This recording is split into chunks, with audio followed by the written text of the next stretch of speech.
The votes are in and the people have spoken, and you guys have helped us decide what to craft with this week.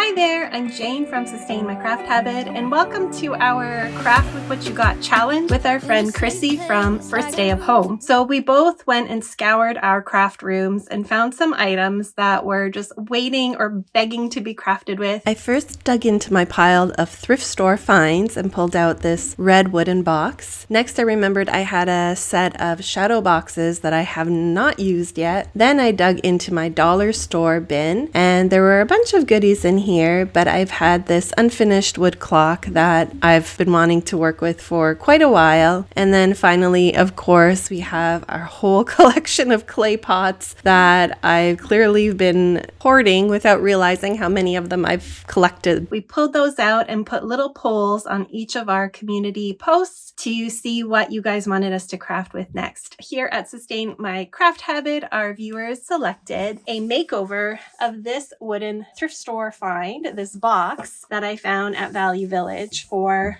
$3.49. So today I'm going to be making this over, and Crissy's audience picked something completely different. Here's a little sneak peek of what she's going to be working with. So make sure you head over there to her channel right after this video. So let's get started. I remember spotting this box at Value Village back in the fall, and it was in the section that has all the cutlery boxes, and I really liked that this one, first of all, was only $3.49 and actually had the insides taken out. I mean, it looked like there was probably some velvet liner in there that somebody had already removed, which was gonna save me a big chunk of work. So I brought that home, and I really liked the shape of it. It is missing the little handle at the front, which I didn't realize till much later. But when I got it, it was pretty messy, so I just took some multi-purpose cleaner and a paper towel and gave it a really good scrub down. You can see on the paper towel how much grime came off of this from both the outside of the piece and on the inside. This is something that's really important when you're thrifting. Make sure you clean your pieces and make sure that you're working with something that's nice and clean. It also will help with the paint adhesion. Even on this piece, I think I must have missed a couple of greasy spots on the back, and I had a really hard time getting my paint to stick at the end of the day. Boxes like this are one of my favorite thrift store finds to upcycle. With just a little bit of paper and some paint, you can turn them into beautiful storage boxes, gift boxes, or just a fun way to be creative and a little bit artistic. So I have a few options for putting on the top of our container. There's this, I think it's Decoupage Queen, but I ordered it from Ninny's Napkins, and I'll leave the link for that below. Here's another beautiful one, also from Ninny's Napkins. But I also have these transfers. I've used a couple of them, but I think I have this one still left in here. There's 3 of them. So this beautiful door design. Okay, now it was time to dig right in. I love using my heat tool to remove labels. This one was particularly sticky, but I got it off of there. And the next step was to paint a coat of white chalky paint on the top. The white chalky paint really gives it a nice adhesion.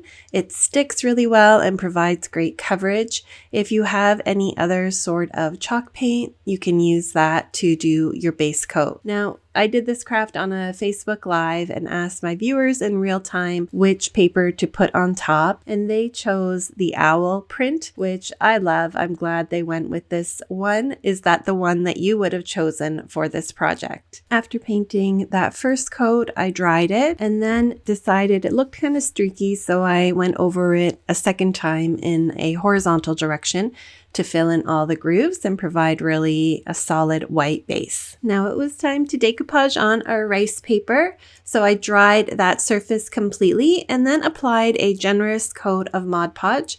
You can use any decoupage glue that you have. I have a big bottle of Mod Podge that I just keep refilling my little bottle, and it goes a long way.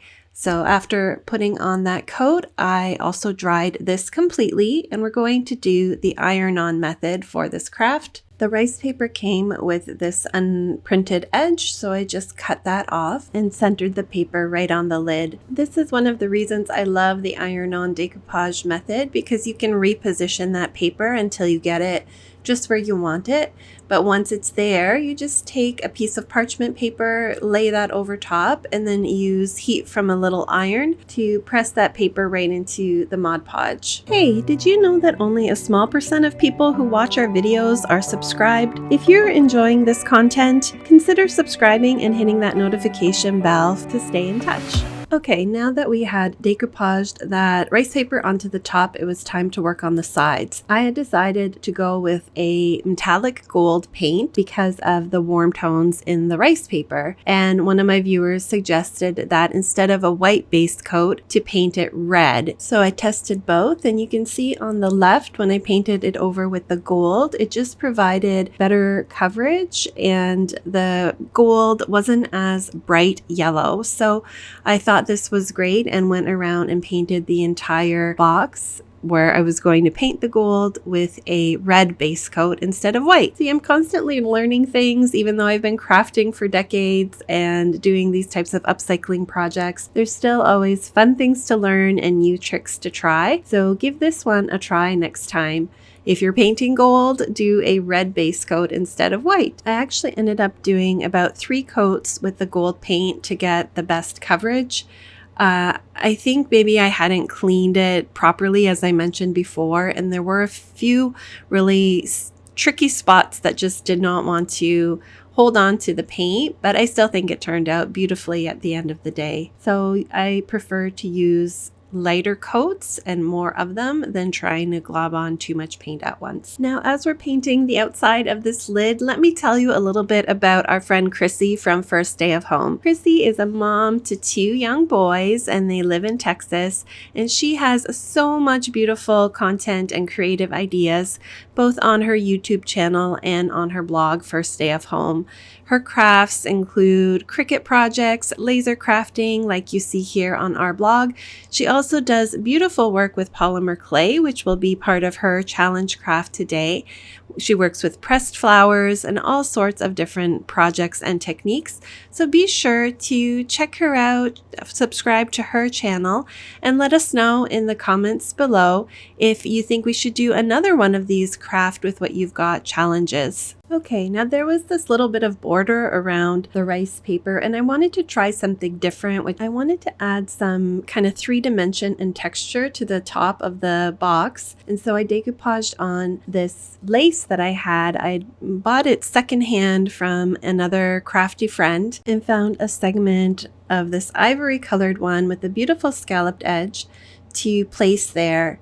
I didn't realize until later that I only had a couple of segments of this, so you'll see I patched in a different type of ivory lace for the sides, but I still think it looks perfect. It looks really, really nice. For this decoupage, I used a fabric-specific decoupage glue by Decor. It's not necessary. I actually kind of found it hard to work with because it takes a lot longer to dry.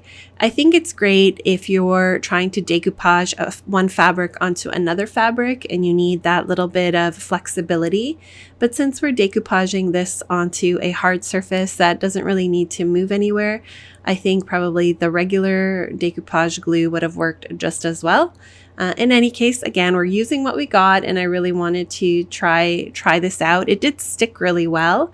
I had to do this kind of over several days to let it dry completely and then get back to it and work on the other parts.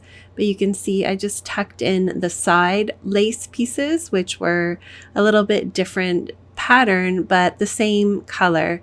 At the end of the day, I ended up painting the lace, which you'll see. I hope you agree that it was a good choice, but it would have looked good even leaving it this way. I guess I was kind of concerned because it's a light color that if any fingerprints got onto there, that it would be really easy to spot. So by painting it the gold, the same gold that I used on the sides, I thought, it would help to hide any blemishes that might come along. So at this point, I kept alternating between painting coats of gold paint on the sides and decoupaging the lace and sealing it in place on the top. And again, this took me about 3 days of back and forth, just in between other projects and things I was working on. I struggled a bit with getting the lace to wrap around the edge of the lid because the decoupage glue was drying so slowly, it wouldn't stick down. So my strategy here was to apply a coat of the decoupage glue and then clip it in place by placing a little bit of parchment paper just until that glue kind of adhered to the edges. And this did work for these two sides, but I found it to be a little bit of a hassle. And so instead, as I went around the other sides, I decided to use a different type of adhesive, which is this quick tack, this Aleene's quick tack. And this one sets and gets tacky much faster within about 10-15 seconds. So I could generously put it on the edge and then press the lace down, and it just held it much better in place. I was kind of using my fingers to spread the glue through all the little grooves of the lace at this point. You can't see it, but it's getting all over my fingers. I continued later by pressing it down with a little bit of parchment paper, which also helped, and slowly worked my way around. For the corners, I just pinched it together and then trimmed off the excess and pushed that down in place so that it looked very seamless and nice. So as the outside parts were drying, I tried to carefully also work on the inside of the box. And I painted this lip with the same gold paint as was on the outside. And I left the top lip unpainted for the time being. So again, this took a couple of coats and I just carefully went over this to not get it a lot over onto the inside of my box.